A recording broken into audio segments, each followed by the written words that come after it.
You have to have debt to get more debt. So what happens to folks that never had access to debt? It's a big question. Let's do the math, because in this case, the math has no opinion. 45 million people, no credit score.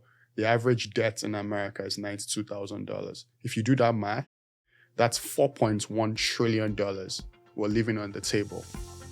Welcome to the Market Makers Podcast. We explore the driving forces behind innovation and inclusion in today's economy. I'm Troy Duffie, Director of Financial Markets at the Milken Institute. In today's episode, we ask the question, can capitalism be just? Wemimo Abbey, co-founder of the fintech platform Esusu, argues it can be. The platform, now valued at over $1 billion, takes a simple concept, reporting rent payments to major credit bureaus, and is using it to transform the life of low and moderate income renters and build credit while maximizing property outcomes for managers and owners. Our conversation goes places we didn't expect, and we don't think you will either. Let's dive in.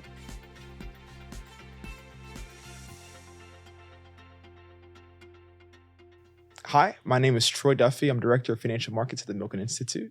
And I'm Lenore Beirne. I'm the founder and managing partner of Bright Ventures. And today on our podcast, we're going to explore how one innovator is building a more inclusive economy through a fintech product. We're so excited to have you on. It's so good to see you, man. Tell us a little bit about yourself and your work at Esusu. Well, thanks a lot for having me. It's such a pleasure to be here.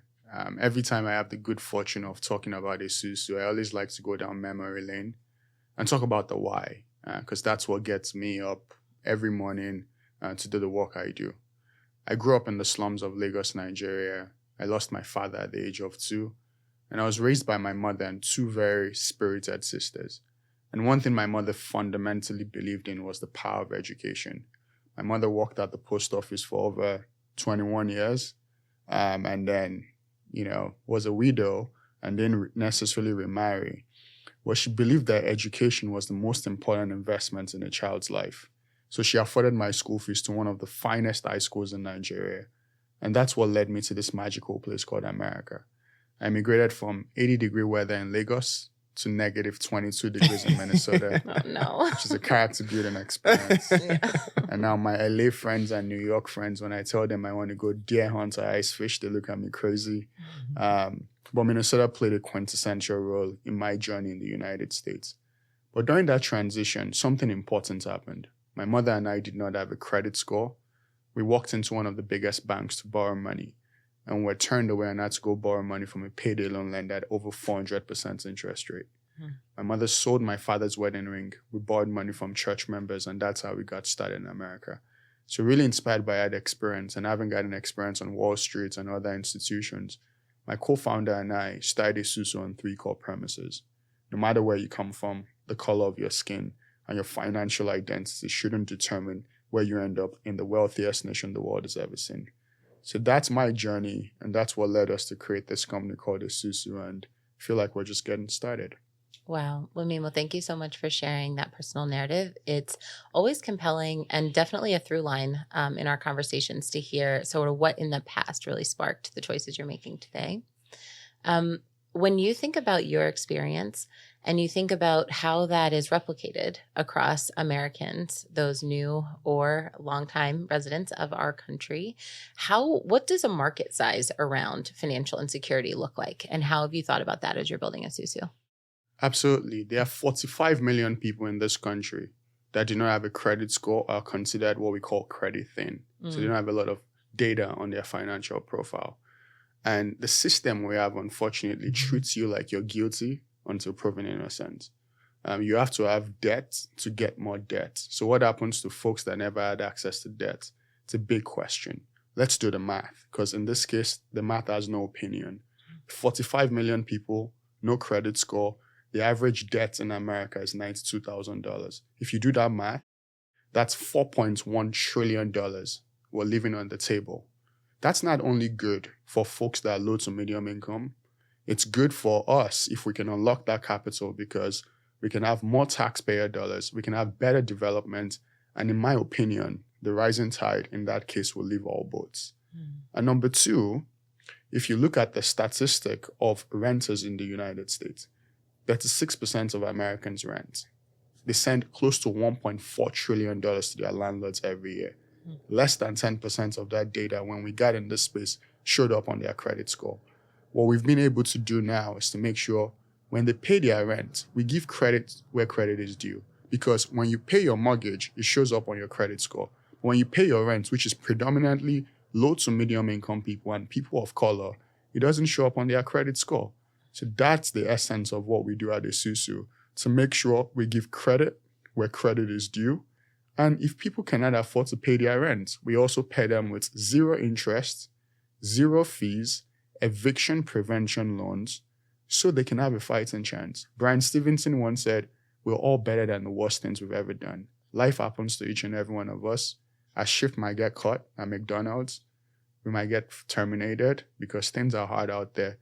But low to medium income people do not want a handout. They want a fighting chance. And that's what we do at Esusu. It's so incredible what you've done. You looked at the system, right? And you identified one specific thing that could make a difference in somebody's life, right? That had an economic benefit for not only the landlords, right? In terms of an economic benefit of rent being paid on time, but an economic benefit directly to the consumer, right? I'm curious on how you came to this specific solution and what other solutions you may have tried along the way to get to the solution that Esusu is built now. It's a terrific question. When we started Esusu, the essence of Esusu, the name itself is from a Yoruba culture in West Africa, Nigeria, on this premise that how can we collectively pull our resources together? So if you want to go fast, you go alone. But if you want to go far, we fundamentally all need to go together. So some of the things we tried was, can we create a collective group savings? This was 9 years ago when we started the company, when no one knew about us. My business partner and I put all our resources in this initiative. And the biggest feedback we received is, we need leverage. And it made all the sense in the world. Wealthy people use leverage to get more wealth. If you get a mortgage in America, it's leverage and you build equity. And what we had to do was, how do we essentially level the playing field for low to medium income people so they can be seen, because they're currently invisible. So what does that look like practically? You create ideas that are too good to be true. And that's how you scale.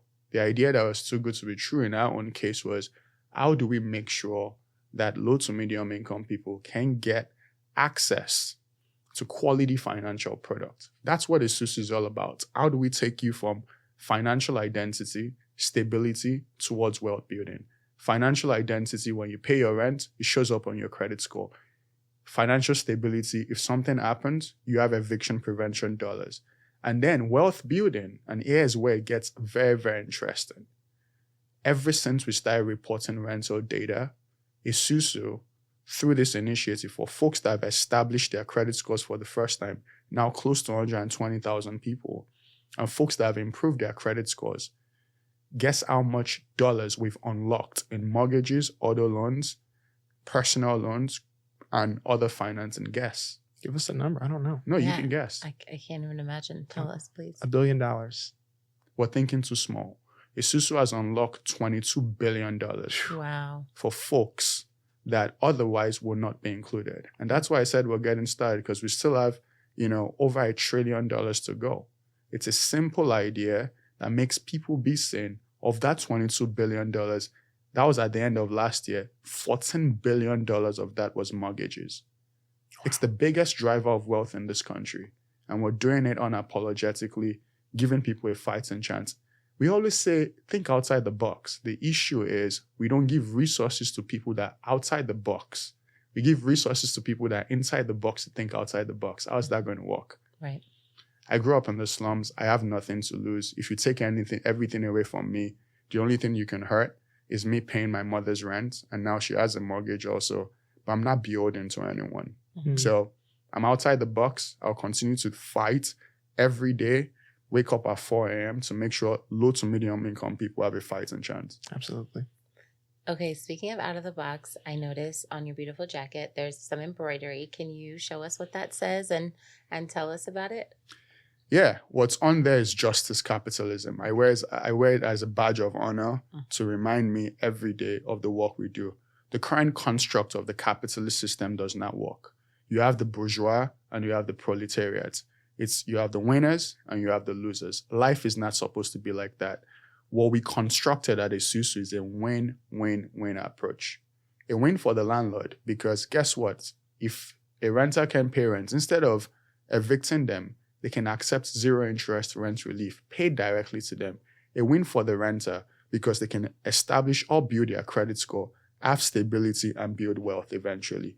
A win for society at large. So we're not solving homelessness backwards. It's an outrage. We live in the wealthiest nation in the world, and people are sleeping on the streets.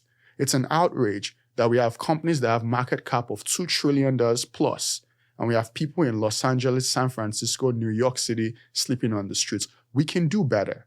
This is the greatest country on the surface of the earth. I've been to 70 countries in my life.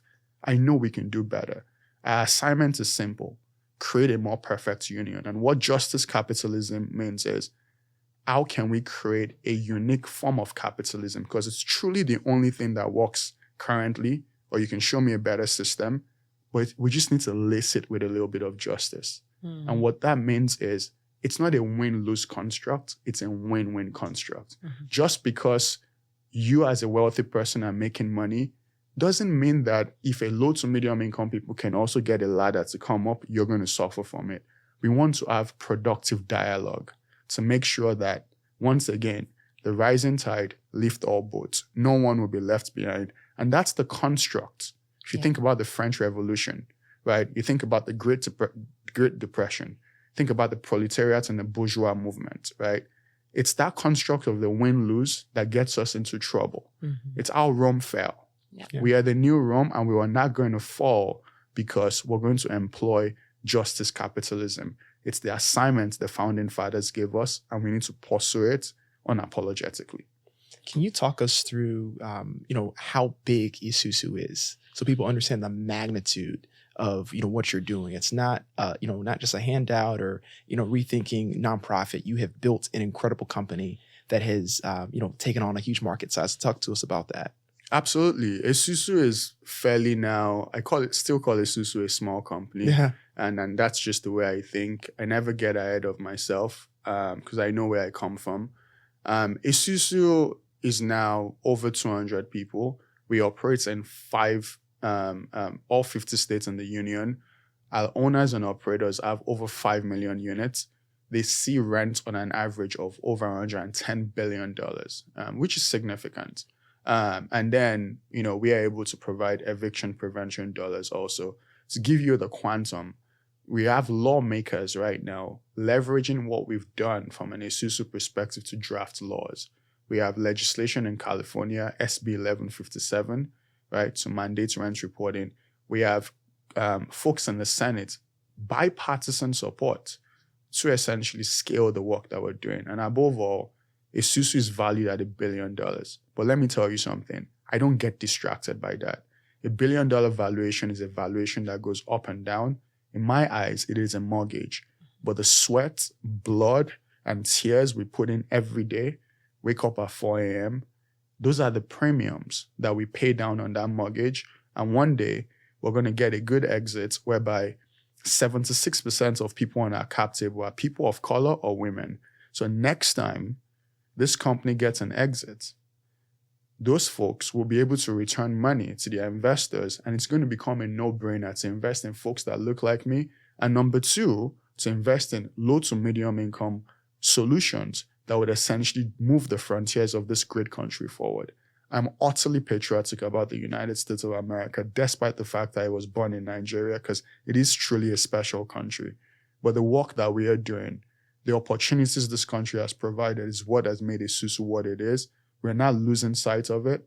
$1 billion valuation is just a valuation, but we'll work tirelessly to make sure that our investors win, the renters build wealth, and society at large can see the impact from a policy standpoint in the work that we're doing. Esusu will not be a footnote in history. It will be a launch pad for many great ideas to come.